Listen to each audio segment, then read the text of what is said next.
What's that, champ? Is that a why you got shades on, man?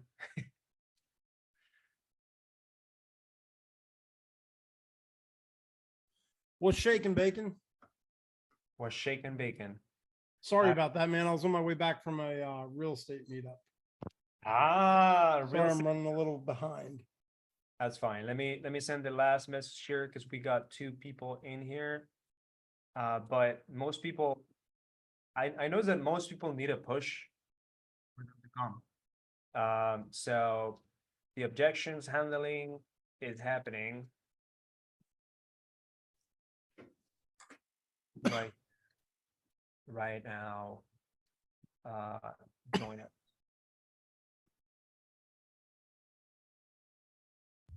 Okay.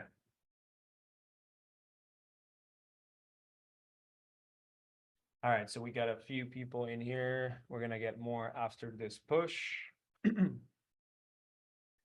I believe people don't know about this amazing thing going on that Jesse has going on. Last time we had a guy that had no experience about real estate and handled the objections like he was a pro. That was really cool to see. All right. So Jesse, Yes, you were sir. meetup, right? Yeah, man. Just now. Got it. Um, what we're gonna talk today about? Obviously, we gotta handle some objections. Obviously, we're gonna do some sales. We're gonna get better at sales, right, Jesse? Absolutely. So tell me more about this week. Is there any lead, or last week actually, because it's been 2 weeks ever since we met? Is there any lead that got you trouble? Is there anyone that got you trouble? And actually, anyone that is in this chat, anyone that is in the entire Zoom here, I cannot see everyone because not everyone has their cameras on. But tell us like what troubles you guys run into with sellers and what things that sellers that you could have closed but you didn't just yet. Maybe I might need some follow up, or they were just so hard to handle that uh, you tried the best or you tried but you didn't go through the objection or anything that the seller. So put it in the chat here. Would love to know that. But let's start with Jesse, because you're a guy that has been experienced a lot in sales, right? So love to know you. I can tell you that I get objections every single week from every single type of business that I have, and I see it. There's never gonna end. So Jesse, like, is there anything that you saw in the last 2 weeks that you could share from your leads and your sellers that are coming in? Sure. For sure. So I was on a call with a seller, a follow-up call today, and it's for a package of 7 rental properties. Mm, So he has a small portfolio that he's owned for about the past 10 years. The problem is that his cousin is a realtor. Now you have to know a little bit of the backstory. This guy never dreamed of being, a massive landlord or anything like that. He just kind of always did it as his retirement. As he would get some money in and he could afford another, down payment on a duplex or something like that, he would do it. So his whole goal was kind of to buy a income producing property at least every 3 to 5 years. And the majority of the ones that he has are like semi-detached duplexes where it's 2 homes connected with each other. So he has 3 of those and then 1 single family home. And that's what this guy did. However, his wife contracted COVID a few years ago and has had long COVID, as he describes it. And there were some health issues to where he feels like he doesn't have the time to be able to deal with upkeep on the properties, things like that. So we had already gone back and forth a few times. My offer to him was at 535,000 for the properties in an as is condition. The problem though is that he spoke to his cousin who he's close with, and his cousin's a realtor, and his cousin told him that he feels like fair market value would probably be closer to around 700. Right. So, the big hurdle that I was dealing with today was he would not get off of the idea that, 650 was a fair deal. And I was trying to explain to him, look, if I was just going to buy and hold these for, the next 30, 40 years, I probably wouldn't care about the 650, but based off of my business and our internal business structure, something like this, where it's a single family dwelling, even though there's multiples of them, that's more of like a 3 to 5 year turnaround for me. Yeah. And I was just kind of going on about how, I was almost trying to pull it away from him. And I was saying, well, look, maybe I'm just not the right buyer then. And I said, because, at the end of the day, Dale, it has to make a deal that makes sense for you and a deal that makes sense for me. I said, I don't mean to give you the wrong impression. Like if somebody says, hey, I'll sell my property, we just start, popping bottles of champagne and having the after party. I said, there's a lot that goes into it. We have to analyze the deal. We have to make sure that we're buying it at the appropriate amount. We have to see what it's going to cash flow. Is the property going to sustain itself? How many repairs is it going to need, et cetera, et cetera. And he said, well, I just don't see why you can't come closer to my number. And I said, because like I said, what you're talking about is a retail number, and unfortunately, like I told you in the beginning, I don't buy retail properties. And I have, but the reason that I'm talking to you, Dale, is because we specifically go after off-market properties. We're not looking to compete with 5, 6, 10 other offers, because what comes with those offers a lot of times, Dale, I said, let's talk about it. Let's discuss what actually comes with getting an offer from putting something on the market. Oftentimes there's going to be inspections, right? And with those inspections, there's going to have to usually be repairs. You're probably going to have to clean up the rent roll and the bookkeeping a good bit, especially to sell these as a package. You don't have any maintenance records because you've just always done the maintenance yourself. So I can't see it.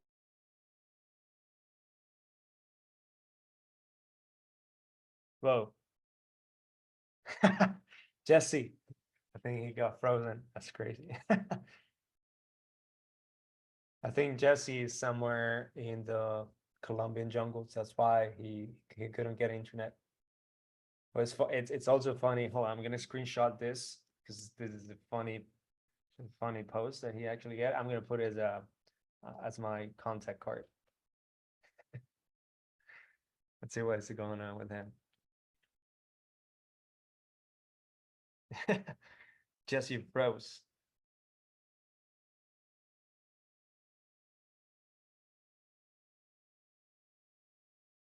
There you go. He's back. Hilarious. What's up, Victor? What's up, Jim? I see your faces. Dude, what happened? Jesse, you're there?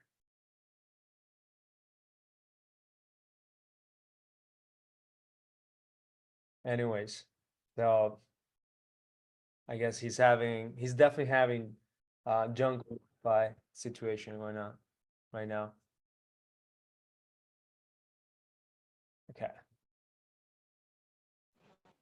Can you hear me? Yeah. I was getting your text message. I literally was just dialing into Zoom right now. I don't know what happened. I could still hear you guys. I could see myself talking. But I don't know. So I'm sorry about that.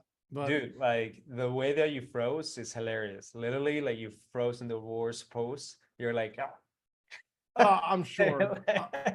like I'm not known for ever being smooth, so it doesn't surprise me. But, just to get back to what I was saying, like basically what I told him was, I was like, look, what you're talking about is a retail sale. I said, and at the end of the day, I do this because it's a business. I do this to make money. I told you I'm a professional investor. This is what I do full time.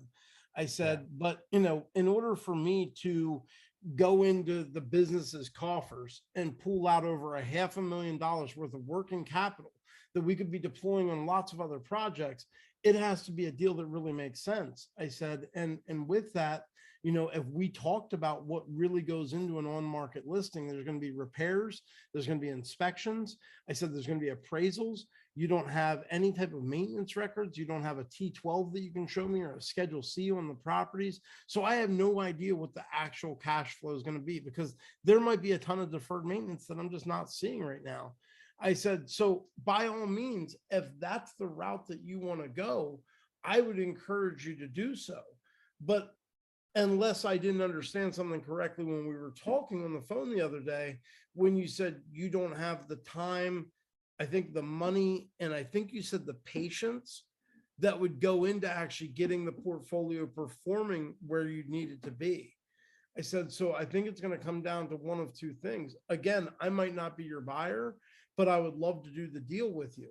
But it would have to be under the understanding that you're selling them to me for a price that can make sense to us as a business.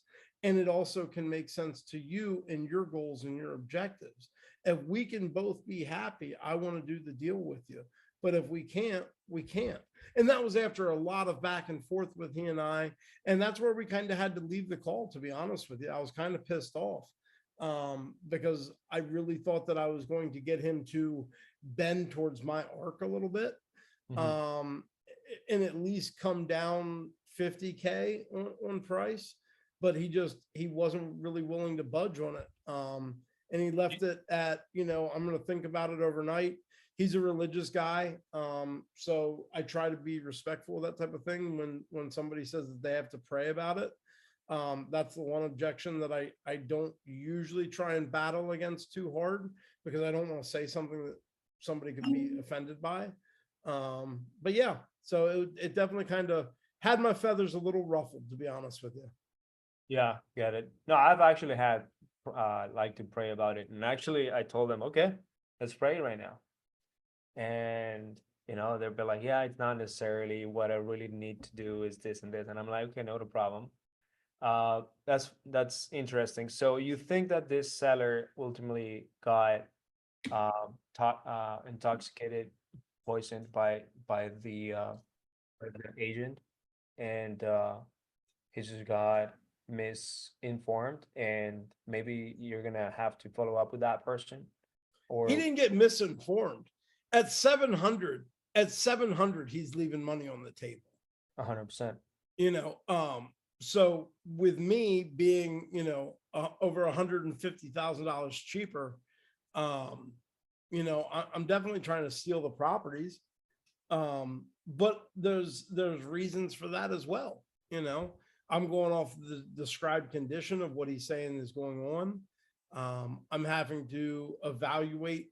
These places are so under rented right now. As far as, you know, market value, his most expensive place he's renting for $445 a month. Market rent on that is around $1,000 to $1,200. So it would not cash flow at all in the beginning. I would probably be negative on it for the better part of probably a year and a half, 2 years, if not longer. Yeah. So there's a lot that goes Guess into who's it. here? I just I realized. see Mr. Ian Ross just joined us. That's exciting. Yeah, that's pretty cool. Man, you've How you been guys doing?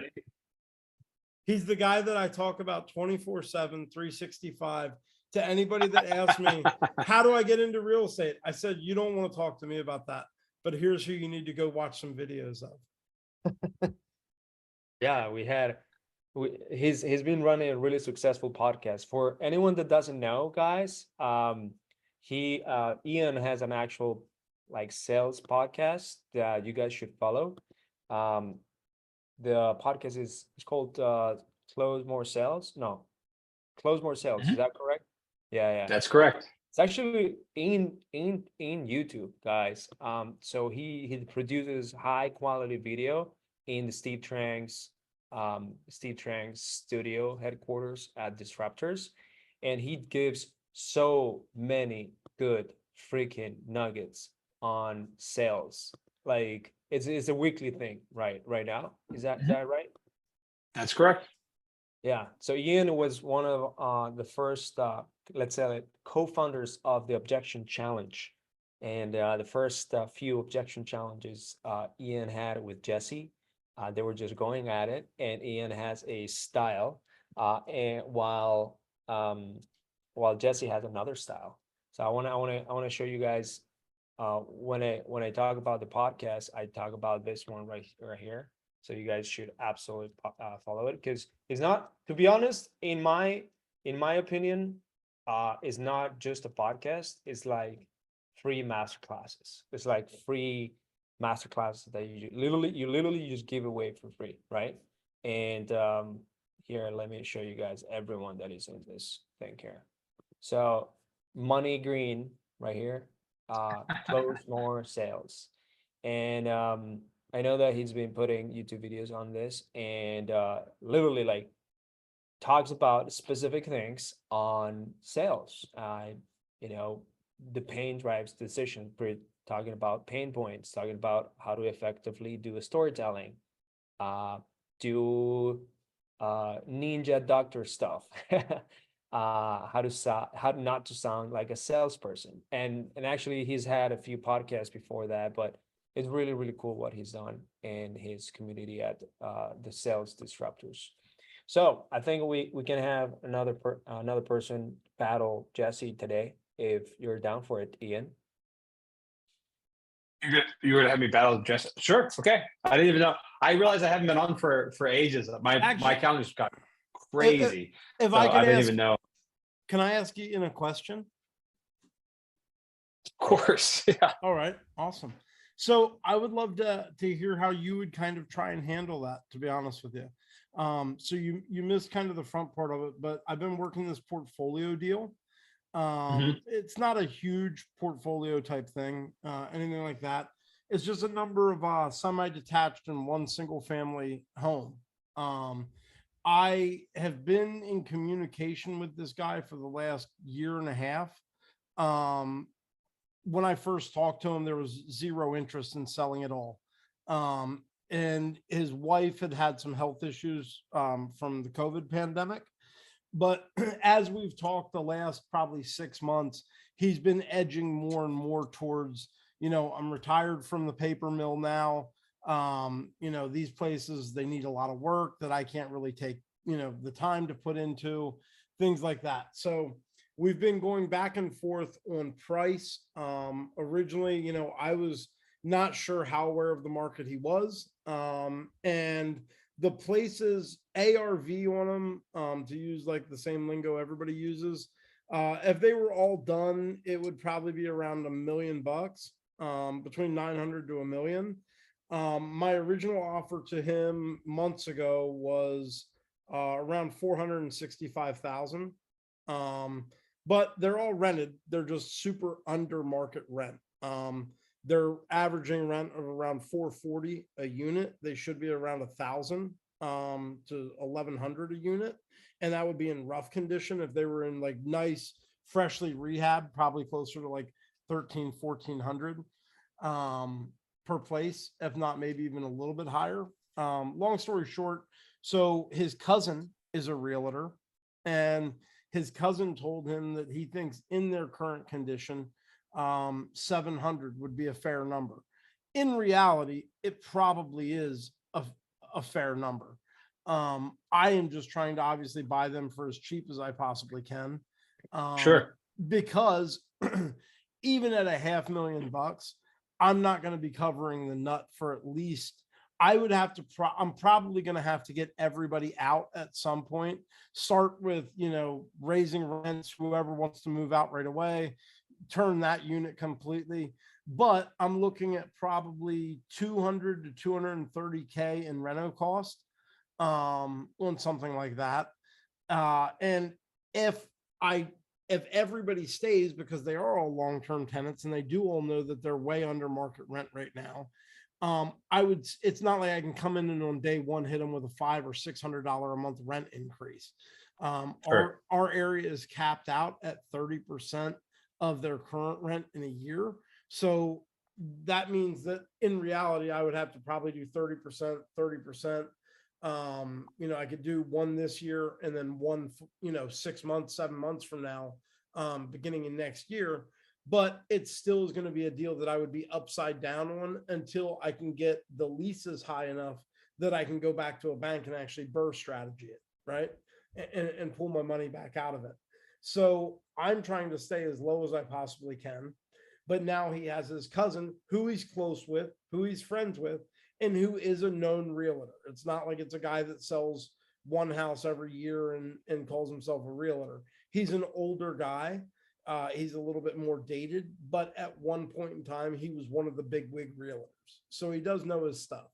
And his cousin was giving him pretty accurate information that he thinks off market 700 would be a fair number.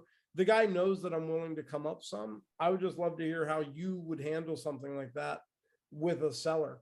That, there's not really an objection to the sale. He's also not a stupid man. He's not hard Right. for cash. There's no motivation to where it's like this can't happen. And he's bought and sold enough properties in his lifetime, between him, his parents, his brother, his cousin, to where he understands it's not going to be some heinous, where I can be like, oh, you never know what's going to happen on the market. Like he knows we're in a hot market, they would move instantly on the market. Probably above 700. So we can role play that. I'll sort of point a flag, especially for everyone watching, what my thought process is, what I'm hearing, and then the techniques of what I'll be trying to do. Obviously, we're role playing, so it's not the actual call. The most important thing for me is to get the person I'm talking to verbalize what's important, like verbalize everything. If I'm telling them things, I run the risk of them not believing me or it being in opposition to something that his cousin, you said it was? Yeah. His trusted cousin who he grew up with, who used to be a bigger deal than he is now, like trusted to get what he told him. So I don't want to be necessarily having to tell him stuff. I want to ask questions or make statements where he corrects me in a way where what he verbalizes makes sense. And then I will be trying to do everything I can to be just coming to this place of complete curiosity and trying to understand as to what's important to him, while also inserting doubt about some things that would be an alternative to moving forward with me or moving forward with me in a way that makes sense. It doesn't have to be extreme doubt. It's just inserting enough doubt that it makes sense through a couple questioning strategies that we can talk about at the end. So we'll role play. The way I into it would have been the same to me almost regardless of the numbers, just especially since we're doing a role play, which is just, and Jesse will, I'm sure will catch on, because I know we've done this before, very quickly to some of the things I'll be doing in terms of like some of these deeper tactics and what I'm trying to do to get him to verbalize. But for those of you who haven't seen this before, like look for that. Look for what am I doing? And then maybe even take notes on it if that helps you learn or retain it. And then we'll talk about it at the end. That's the best way to learn, I think. Yeah. So I'm just going to call you Jesse for the example and for the role play. It's always easier since I see your name up. Yep. So Jesse, I know we've been talking for basically over a year now. And you'll have to forgive me now because I've been appreciated our chances to talk. Remind me again, because my notes haven't been very good, and I'm getting a little bit older myself. Remind me again why it is you're not just wanting to just list these properties one off bit by bit with your cousin. What has you wanting to even entertain an offer from someone like me? Yeah. So like I told you when you called me originally, whenever that was, almost a year and a half ago, I wasn't interested in selling, but right. Just the more times you've talked to me and with everything else going on, it's just at a situation where I don't care if I own them or I don't own them. I've owned them since the late 80s. We've put our kids through college with them. We've bought our home with them. We've taken vacations because of them. And I don't care anymore. Okay. So that definitely makes sense as why you're ready to sell them. But is there a reason? I think you said you weren't interested initially. Now at this point, it's been long enough. It sounds like you feel ready to move on, get paid, almost clean slate and get started from there. And it sounds like all at once would be a thing that'd be a convenience to you rather than trying to do them one by one, which is, I'm guessing, how going through your cousin or some other realtor would, that's how it would make sense. Am I off base there? Yeah, well, like I told you, the reason that I would like to do it all at once is because, when I've sold places before that we had tenants in, you've got 30 people that want to come to a showing, and I have to keep calling them, and hey, there's going to be another person walking, through there tomorrow, and you're going to see some guy tomorrow night, and then there's going to be another person Saturday morning. So it's like we talked about before, if it's just one person, one deal, everything's done all at once, it would make it, less cumbersome. And when you say less cumbersome, and I hate to be overly specific here, but I want to make sure we're making a point. Is that worth the convenience factor? Is that worth something for you? Meaning, rather than all the drudgery of having to go through each individual showing one by one to maximize how much you can get paid, is the convenience of, because you mentioned before, it sounds like you're done with these properties. Is the convenience of just getting it done? Is that something you're factoring in? Oh, I don't care. Like I told you before, you called me, I didn't call you. So, I get calls about these places every other week. It's just, Yeah. I saved your number because we had talked about, so much stuff before. And I talked to you about how I was in Vietnam, and you said your Yeah. dad was in Vietnam. So, Yeah. aside from that, though, I don't care who buys them. I mean, it doesn't matter to me. That makes a lot of sense, right? At this point, it's just however you can sell them, it sounds like it's convenient. So what is important to you in the sale of these properties other than all at once? Like if you're trying to figure out what makes the most sense, what's important to you? I feel like it was a good investment. I didn't invest the time and the money that we put into them just to give them away for nothing. Okay, that makes sense. So what would that mean for you? Like, what in your mind? I know we talked, and my initial offer, I think, was about 465. So I said, and you've been talking to your cousin. What makes sense for you? Because if it's the convenience factor, of just getting done all at once. Yeah, I mean, the sound of $750,000 has a better ring to it than $500,000. I mean, so does 20 million. Sounds better than one, of course, but Sure. realistically, for the convenience factor, what realistically sort of makes sense for you? Yeah, just to sell them. I mean, if I'm going to sell them, I'll sell them. Okay. And I'm asking about in terms of like the cost of grouping them together. Oh, I don't care how. Listen, it doesn't make a difference to me. It's not where I live, and I like the tenants. But if we had to, I'd probably make a bunch more money if I sold them all individually. You had just said that you remember you called me about the one on Broad Street, and I told you why I own the one on Broad Street, but then the 6 behind it on High Street. And you said, Right, of course. yeah, and that's why we got onto it, was because you said you'd like to buy all of them if you could. I would, and now that I could sell you just the one, but so the reason I bring this up is because usually by the time someone's willing to sell all of them, if they're even willing to entertain that, it's because they've hit the point of they're kind of done.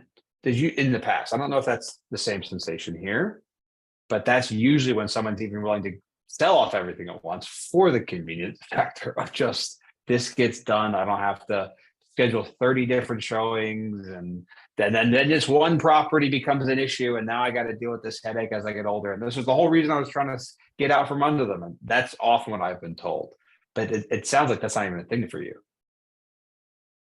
no, I mean, it's just, it'd be, if I didn't own them anymore, it wouldn't make anything better, worse, or different. It would just probably be some less, stress and headaches on me. I'd be able to do some more free time things. How so? Well, a lot of times I'll go over and I'll repaint the fences every summer, and I'll paint the inside porchways and the hallways and stuff, just to try and keep it looking a little nice. And it's not getting easier to do it as I'm older. And you mentioned the word stress. That's been causing you stress? No, stress on my body. I mean, it gets hot out there in the middle of July. So it's the only reason to sell the property is because of the stress on your body. Why not just pay someone to go paint it instead of trying to sell them all? Oh, it's just always what I've done. You know, I just always took care of everything myself. So it'd just be nice to not have to, to worry about it, I guess. But then again, I'd have to find something else to do. We could always find something else to do, but that's an interesting thing. Would you rather keep them so you can worry about them? Because different investors, different landlords, they feel differently about this. Is that something you would rather do? It doesn't matter to me. I mean, if I sell them, I sell them. If I don't, I don't. You know, it doesn't. Like I told you, I mean, I didn't have them for sale. You called me. I know, but usually when someone's entertaining enough of this conversation, it's because there's a reason for it. And if there's not, I don't even know what would be talking. Why would you even entertain selling it then? Yeah, no, and that's why I had said before, that I'd sell them if the price was right. I'll sell anything if the price is right. But I'm sorry, I'm a little confused. You'll have to forgive me. This is probably my Okay. fault for not understanding, but I'm hearing sort of two different things. I'm hearing they don't mean anything to you, but it's only if the price is right. And I'm having trouble sort of squaring those two. Yeah. Yeah. Well, my Microsoft stock doesn't mean anything to me. But if it goes up to where it's doubled in value and I can sell it, I'm gonna. Same is true with the properties. I bought them. I don't care about them. They're insured. They're paid off. If I can sell them and walk away with a pile of cash that I can pass on to my kids and grandkids, cool. If I can't, it's, no big deal. I'll just wait or somebody else will give it to me. So what do you want to do? Well, that's why I told you. I mean, I think 700 is a fair number. Okay. And that's because your cousin said that. Is that right? Well, that, and he showed me where some comparable properties had sold recently, and they were, now there was some that were in really nice condition, and they were going for around 140, 150,000, per place for the same size home and same period home. They all looked like they were, freshly jazzed up. They all had new paint and floors in them and stuff. It looked like somebody did a nice job with them. But even stuff that was going, for the low end of the market, stuff that was rough, my cousin was showing me where that stuff was still selling for, 90 to 100, 110,000. And that was only with 2 or 3 days of being listed on the market. So I feel like, 700 for the 6 of them all together, that seems to me like it's a pretty fair deal. Jesse, I'm going to have to stop you here because there's something that stands out a lot to me, right, by what you're saying, which is you sound like you're being very reasonable. Like this is a very logical thing. Like you said, I don't care about my Microsoft stock. It's simply just like, do the numbers make sense, right? It's like if you're trying to figure out in terms of the investment side, that's sort of all this is to you. Am I right about that? Yeah. Okay. So if I am to come in here and make an offer on getting 6 properties at once, or no, real estate, what I'll have to do is raise the rents and all that stuff. So if I'm having to try and raise the rents, try and get money out a little bit later, is it unreasonable for me? Because your cousin's not wrong that if everything was perfect, like the rents were up at rate and everything was good, that 700,000 would be easier. But because of that time, I have to build in some risk there. Is it unreasonable for me to ask for even a little bit less because of the adjustments that I would have to do? Is that crazy for one investor to another? Well, I was just looking at it like I figured you'd probably come in, you could sell, 1 or 2 of them off, make probably a pretty penny on that right away. And then that would be able to offset your costs. But that's how I would go about it. Yeah, we've got a very specific strategy for how we try and make sure we maximize stuff, but it takes time. That's just the main way we do things. I wish I had control over doing things a little bit differently. The main things we do stuff is just like, there's a certain way we have to follow the formula. And so if it takes time, I have to build that in a little bit. So is it unreasonable for me to try and build that in with you? At 700. No, because at 700, that's assuming the rates were, like, the rents were already higher and everything was spick and span in terms of how we calculate. I just feel like we're kind of spinning our wheels here. I mean, I told you several times that, 700 would get the deal done. I get that. I'm worried that because of the rents being lower and some work needing to be done on the properties naturally over time, that I have to build that in. That's why I was asking if that's something that's even worth considering, but I'm not sure if it is based on what you're telling me. Well, that's why I'm selling them to you for $50,000 less than what they're worth a piece. I mean, if I was trying to charge you full market retail on them, I should probably be at, 900 to $1 million. So So I'm why giving not you- charge me 900 or a million? I mean, because I told 20 you, million is I- better than one. None of this I- makes sense to me. I'm No, hearing I different know. things. Well, like I told you before, the reason I was saying the 700 is because, I understand that you're going to have to go to a bank and get financing for it. Probably unless you were paying it, cash out of your pocket. So I was looking at it like how we talked about before that, a bank will usually give you about 70-80% of the value. And I misunderstood. I thought that your cousin told you 700,000 based on the market. yeah, and when we talked about investment properties before, you had told me about, that you'll offer cash, but a lot of times you would refinance them, but that you could Mhm. only get 70 to 75% out. So Right. that's why that's why I think at 700, that's me selling them to you for, what's that come out to? About 112,000 a unit. If the place if the place behind us sold for 150 plus, well, then you're already hitting your 70% mark. So that means you could go to a bank right away and just take out the bank financing as soon as you buy them, couldn't you? The way we buy stuff is because we're going to have to try and raise rents. We can't jack up rents right away. You just Oh. can't do it to everyone all at once. It's kind of a risk. I'm sure you've experienced that with tenants before. Yeah. Yeah. Is that so? Is it an unreasonable thing to build in the timeline for how we buy properties, or because the last thing I'm trying to do is make you do something you're uncomfortable with? Sure. Yeah, I don't know. I mean, if you want to think about it, you could always think about it and call me back. You don't have to give me an answer. I told you I'm not selling them to anybody else right now. So I'm confused. Think about what? if you wanted to give me the 700. No, I can't do the 700. That's why I'm having this conversation with you. I'm asking you if it makes sense to build in that we have to wait to maximize. Because like you said, we've talked for a year and a half. There's a reason we're having this conversation now, I'm guessing. Yeah. Yeah. No, I mean, like I said, the 700 would be my number. So if you want to think about that or call me back or, talk to somebody else, you can, but So I don't think I can. I just want to be default that clear. 700. That's a hard no that you've got, because you're cut, but the math your cousin did, you've got a hard, not a penny less, 700,000 by hard cutoff point. Yeah. Okay. No, but I'm hearing different things because before it was just such a, I don't care either way. And now you've got such a hard cutoff point at 700,000. It's like a different roller coaster of emotions regarding how you're hearing about these properties. Am I totally wrong here? I feel like I'm missing something. No, like I told you, I mean, I don't care if we sell them or we don't. I own them free and clear.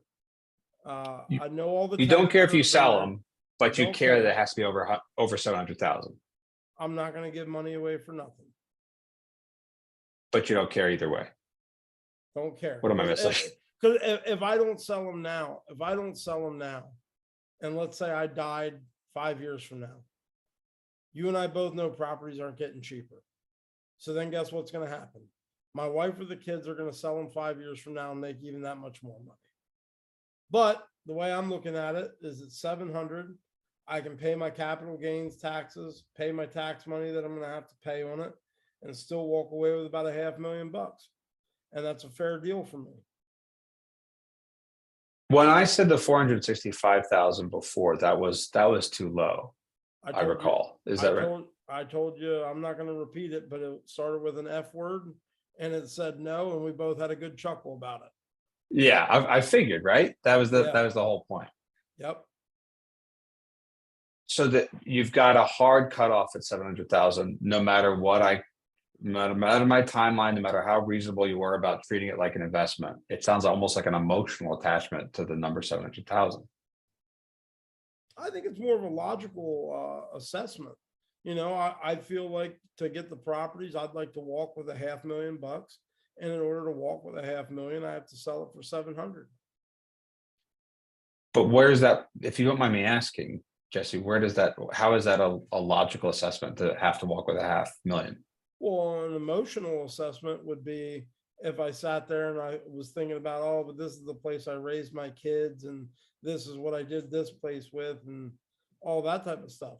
It's logical because it's strictly financial. As they say in business, it's strictly business. Unfortunately, I've seen many people get very emotional when talking strictly numbers. I don't know, maybe Sure. that hasn't been the case for you. Yeah, well, I always said, logic opens the mind and the emotion closes it.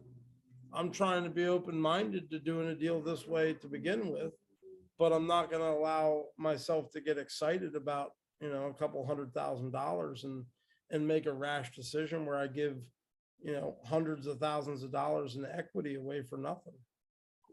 Just, we both know you're not making a rash decision. We've been talking for over a year and a half. So that's why I'm trying to figure out what I can do. If I can't do $700,000 because of the timeline, and I'm not sure if I could yet, I would have to check to even see if that's the case. But if I can't, you just don't care at all. You'd rather sell to someone else or wait. Yeah.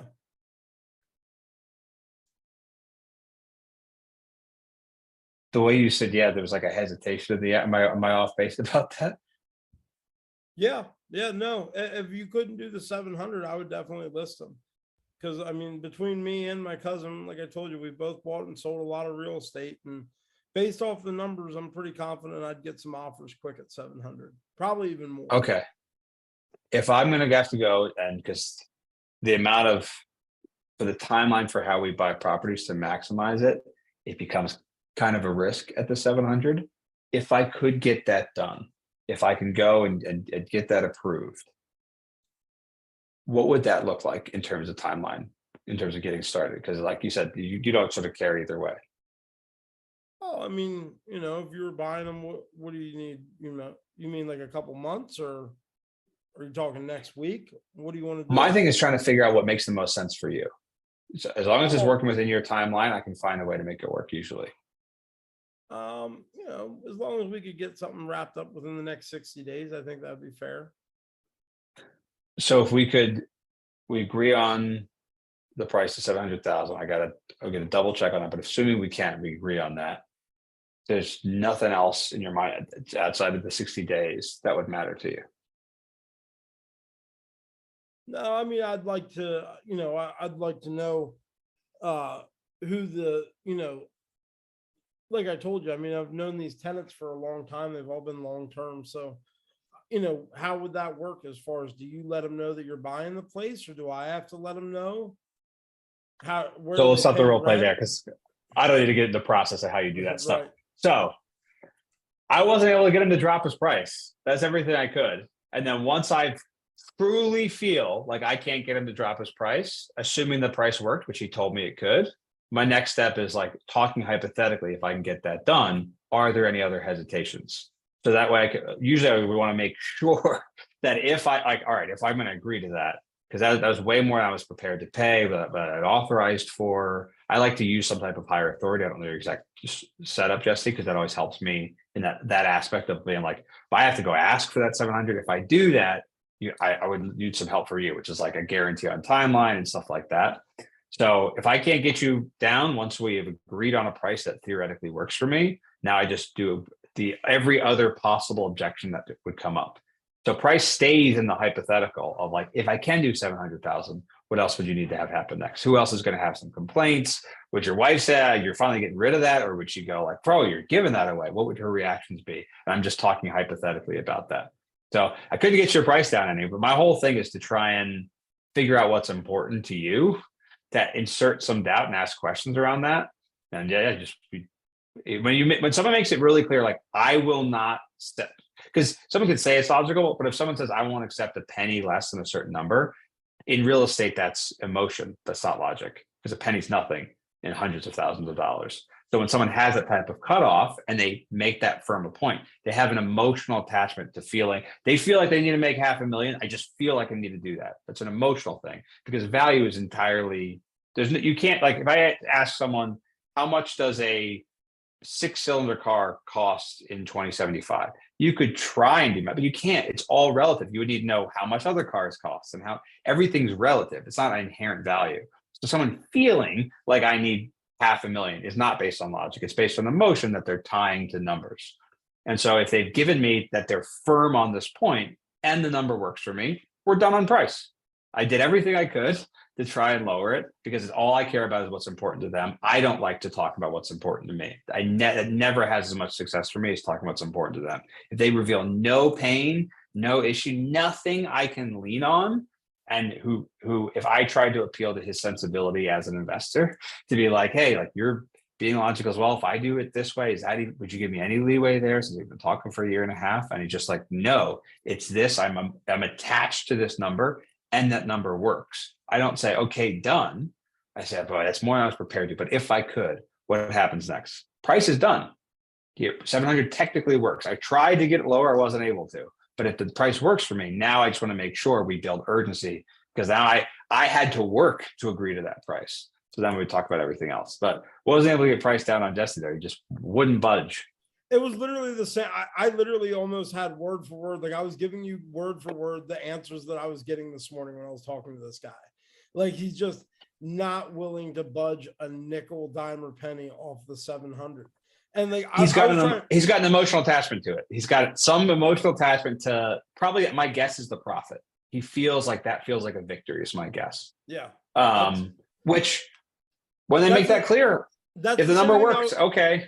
That's the same thing I was saying to him this morning. I was like, I get it. Sometimes we get so hung up in the win that's all we focus on. And I feel like your number at the 700 is your version of the win. And I want to deliver that for you. But I have to thank you though, also, because I don't know why, but like, as you were talking, you totally enlightened me on how I'm going to close this deal. 100%. I'm going to get this thing wrapped up within the next few weeks. I'm going to send you a box of chocolates and some roses when I do. So I'll take it. Look up the Disruptors address in Tempe, Arizona. That's where I'm at the office. Well, when you get some weird box of chocolates from some bald guy in Pennsylvania, right, you'll know it's from me. But no, what it actually made me realize was this guy was so focused on the number that it threw me off my square, because I didn't expect him to come that hard and direct with it today. We had talked about doing owner financing before, but he kind of steered the conversation away from that. But I don't know why it didn't even occur to me when I was on the phone with him earlier. That's totally how I'm going to go back and approach it. Look, I'll do the 700 as the principal on an interest only with a 3-year balloon, giving me time to raise the rents. I'll do it at 8%, and I'll give you $50,000 down, not counting towards the principal. So instead of getting your 700 number, you're getting 750. And on an interest only at a decent interest rate, it would still be able to break even. So thank you for that. You're very welcome. Something just happened. Oh yeah. Well, if we're wrapping this up, guys, listen, I know some of the people that are on here, Sarah and I think Phil's son and a couple other people, Jim is on right now also. But for those of you guys that don't know, you definitely should go to the Sales Disruptors school. If you go right into school.com, Esteban can give us the instructions on that. I believe it is. You can go right through school. You can get literally top tier, very high level, like somebody like myself with 20 years of sales experience has no problem paying $97 a month, because the value that you're getting for that $97 a month, guys, is insane. Like, I don't see how they're doing it for that price, because if it was me, I'd be probably like, Yeah, I don't know you what know, we're doing either. It's kind of crazy. I what we're want doing. I want $800 a month for this, like minimum per We- person. We've got courses in there. We've not theoretically charged, not like a ClickFunnels red X through a number through the MSRP, literally charged 5,000 for in the past that are included for the 97 a month. Yeah. So yeah. And the only thing I will say as a flipper and an investor, you know, I was at a real estate meetup tonight. That's why I was a little late getting on. And at one point, it was actually, we started doing things around here called job site meetups. So for like people that don't really understand real estate, we'll actually have them out to one of the flips that we have going on mid-construction, kind of explain what our process is, what we do, how we find the properties, the whole 9 yards. But one of the things that I was talking about is that, you know, real estate is one of those businesses where you have to invest in order to be able to make a withdrawal. And you're going to either make the deposit in your time, your energy, your knowledge, your effort, or the actual materials for a building. And guys, for $97 a month, it's the best investment you could possibly make in yourself. And I wholeheartedly mean that.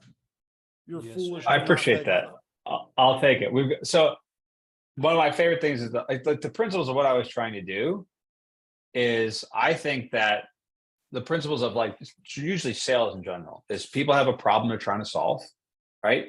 And people are usually willing to pay to solve that problem. In the case of acquiring a property, the payment is in the difference between the most amount they could get and the way we solve that problem. So I'm trying to do that. People like buying, but they don't like feeling sold. And the sensation that bad salespeople, people having sales conversations that who are not good at it is they're very, very pushy. They promote their company, they push their features and their cash offer, they push how amazing they are at this return. And I just think the principle is like everyone wants to feel like their problems are being taken care of. They're seen, heard, and understood. And my goal is to communicate that I understand their problem and how it's impacting their life and those around them. This person was where you were in this role play. We didn't get a good example of that, but it's usually most of the people I'm dealing with have far more motivation. And we don't only train real estate to be telling. I mean, we train insurance, solar, high ticket. We train all types of things because the principles of sales conversations are very similar, which is that what we're trying to do, like very simply, is I'm not trying to sell or acquire. I'm just trying to get you to sell yourself. That's the whole idea. We've always had things like people trying to close themselves, but I try to get people to sell themselves. Almost every aspect of the conversation is around rephrasing it. So I'll give a quick example to you about that. I think would give some insight of what I mean by that and what you can look for if you were to join the sales instructors community. Is one of a classic example is like, I know I need to do this, but I'm just like, I'm feeling hesitant, I'm feeling rushed, I'm feeling pushed. Someone who's just having we just talked today, maybe it's a quick lead, like PPC, or you called them, who knows what, right? So it's an early conversation. They played ball, so you're moving them through the sales process. You want to move forward, but they just feel hesitation.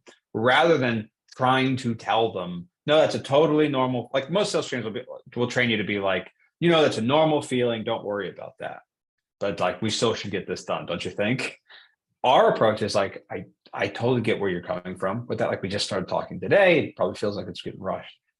If you had a friend who was in a similar situation, who had the problems you told me about, getting a notice from the bank or feeling tired of having to go to this property and just wants to move to Florida and be closer to her family and knows this makes sense, the numbers make sense, the timeline makes sense, but they just feel like they sort of just almost got like an emotional hesitation that they can't seem to overcome. And you knew it was the right thing for them. Like, what would you tell your friend? I would tell my friend, blah, blah, blah, blah, blah. Whatever they say, okay, how can I say that to you here? How can I say that same thing to you? They verbalize the objection handling themselves. We use that approach all the time. We've closed millions of dollars, like just basically having someone sell themselves. All right, guys. Spot So on. again, if you guys are looking for very high quality, high value, top tier training on almost daily, go to the link that I'm sharing with you guys, and this recording will be available for anyone that is in school. So I hope that you guys got some value out of this, and hopefully in 2 weeks we can get Ian once again. Yeah, we'll see if I can try and get back on. I think 2 weeks might work. Next week doesn't work. We got an event, but yeah, I want to try and get back on these again. Trying to make some time for it. Is it 2 weeks? Yeah.